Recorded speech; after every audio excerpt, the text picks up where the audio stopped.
What if one morning you woke up and found a wooden box on your doorstep? A plain box with a red button sealed under glass. No instructions. No explanation, just a note saying someone will visit you at 5 p.m. And when that time comes, a man appears at your door, his face half burned, dressed like he walked out of a funeral. He introduces himself as Arlington Stewart, and with the calmest voice you've ever heard, he says, "If you press this button, you will instantly receive $1 million in cash. No taxes, no strings." But the cost is simple.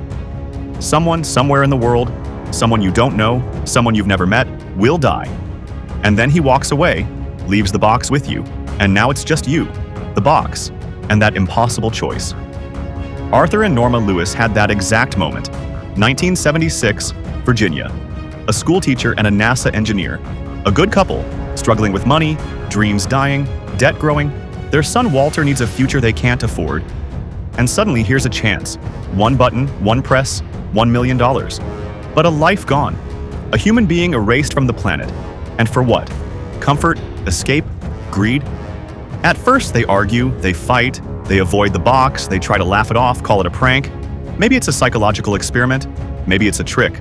But days go by, and that box becomes something else. It becomes temptation, it becomes obsession, it becomes a voice in their heads whispering, "Just do it, no one will know." And then one night, Norma can't take it anymore. Her foot's deformed, her job is thankless, they've been good people all their lives, and what has it given them except struggle? So she walks up to the box, stares at the button, presses it. Click. Just like that. No alarms, no blood, no thunder from the sky, just silence. But later that day, Stewart returns with a briefcase full of cash. Every dollar real, fresh, crisp, confirmed by banks. No scams here, and then the news hits. The same day, same hour. A woman, shot in the face, dead instantly. Her husband distraught. And Norma realizes she did that. She pushed the button, and someone died. And now the money in their hands feels like blood. Arthur grows paranoid, starts investigating Stewart, and what he finds is worse than he imagined. Because Arlington Stewart is dead. He died years ago, struck by lightning.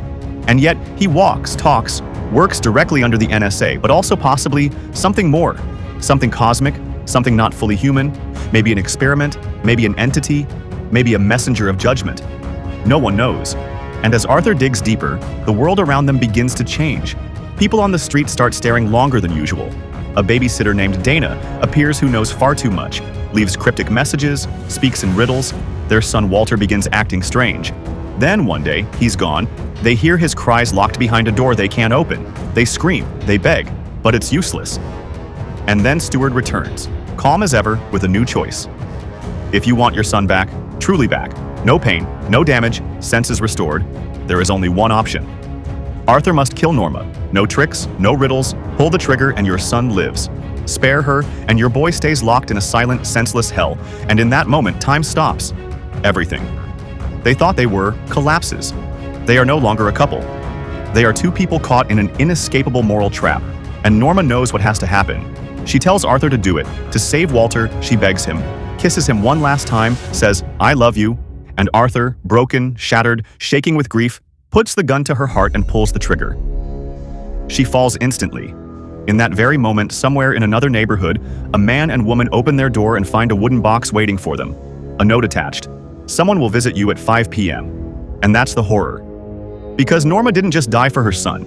She died because someone else, far away, made the same choice she once did. Pressed the same button, and the cycle continues. On and on, one button press after another. $1 million for one life lost. Every choice feeding the next. Every death becoming a stranger's reward. Arthur is taken away, not in handcuffs, but in a black government vehicle. Told Walter will be fine, told the damage is undone, told nothing more, and as he looks back through the window, sees his son standing there whole again, but empty. Stewart prepares the box once more, wipes it clean, sets the dome, and delivers it to the next unsuspecting soul because temptation never dies, money never sleeps, and someone always presses the button.